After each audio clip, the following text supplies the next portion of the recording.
স্বাধীনতা দিবস উপলক্ষে আগরতলা পুর নিগমের ৮ নম্বর ওয়ার্ডের উদ্যোগে আজ হর ঘর তিরঙ্গা অভিযান কর্মসূচির অঙ্গ হিসেবে এক সুসজ্জিত র্যালি অনুষ্ঠিত হয়।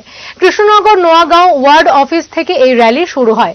উপস্থিত ছিলেন আগরতলা পুর নিগমের মেয়র তথা বিধায়ক Dipak Majumdar, deputy mayor Monika Das Dutta, ৮ number ওয়ার্ডের কর্পোরেটর তথা mayor in councillor Shampa Sen Sarkar সহ অন্যান্য নেতৃবৃন্দ।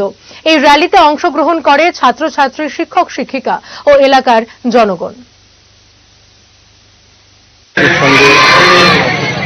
সারা রাজ্যেও প্রত্যেক জনগণের কাছে, প্রত্যেক প্রতিষ্ঠান, সরকারি বেসরকারি সামাজিক সংগঠন প্রত্যেকের কাছে আবেদন রেখেছেন ভারতবর্ষে পবিত্র স্বাধীনতা দিবস ৭৮তম স্বাধীনতা দিবস উপলক্ষে হর ঘর তিরঙ্গা কর্মসূচি ৩ দিন ব্যাপী নেওয়া হয়েছে। গত ১৩ তারিখ থেকে আগামীকালকে অবধি প্রতিটি বাড়িতে, প্রতিটি প্রতিষ্ঠানে সরকারি এবং বেসরকারিভাবে জাতীয় পতাকা উত্তোলন করা হবে।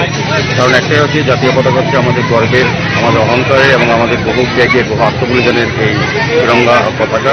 তাকে তুলে ধরা যথেষ্ট উদ্দীপনা এবং সম্মানের সহিত একটি বার্তা দেওয়া, যারা এই তিরঙ্গা পতাকা আমাদেরকে উপহার দিয়েছেন, যারা সাংবিধানিক অধিকার আমাদেরকে দিয়েছেন, ভারতবর্ষে আমাদের মুক্তি করেছেন স্বাধীনতা যুদ্ধে, যাদের আত্মবলিদান, তাদের যারা অংশগ্রহণ করেছিলেন এবং শহীদ হয়েছেন, তাদের প্রতি স্মরণ করা, তাদেরকে শ্রদ্ধা জানানো।